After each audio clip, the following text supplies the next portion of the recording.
Kottappadi north LP. സ്കൂളിന്റെ വാർഷികം ആഘോഷിച്ചു. Kottappady north LP. സ്കൂളിന്റെ 73ാമത് വാർഷികമാണ് ആഘോഷിച്ചത്. ആന്റണി ജോൺ എം.എൽ.എ. ഉദ്ഘാടനം നിർവഹിച്ചു. ഈ സ്കൂളുമായി ബന്ധപ്പെട്ടുകൊണ്ടുള്ള നിരവധി ചെറുതും വലുതുമായ പരിപാടികളിൽ പങ്കെടുക്കാൻ അവസരം ലഭിച്ച ഒരു ജനപ്രതിനിധിയാണ്. ഞാൻ സൂചിപ്പിക്കാൻ കാരണം കോതമംഗലം ഉപജില്ലയിൽ ഏതാണ്ട് 94-ലേറെ സ്കൂളുകൾ പ്രവർത്തിക്കുന്നുണ്ട്. ഇവിടെ ഞാൻ കടന്നു വരുമ്പോൾ സൂചിപ്പിച്ചു 72 വർഷം പൂർത്തിയാക്കിയ ഒരു വിദ്യാലയം എന്ന് പറയുമ്പോൾ ഇന്ന് എല്ലാ രംഗത്തും പാഠ്യേതര പ്രവർത്തനങ്ങളിലൊക്കെ ഒരേപോലെ മികവ് പുലർത്താൻ നമ്മുടെ ഈ വിദ്യാലയത്തിന് സാധിക്കുന്നുണ്ട്.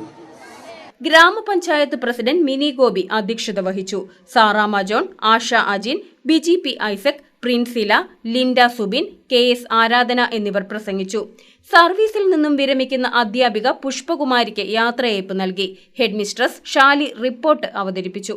നിത്യ ആർ നായർ സ്വാഗതവും കെ.ബി. അനീഷ് കൃതജ്ഞതയും പറഞ്ഞു. കലാപരിപാടികളും ഉണ്ടായിരുന്നു.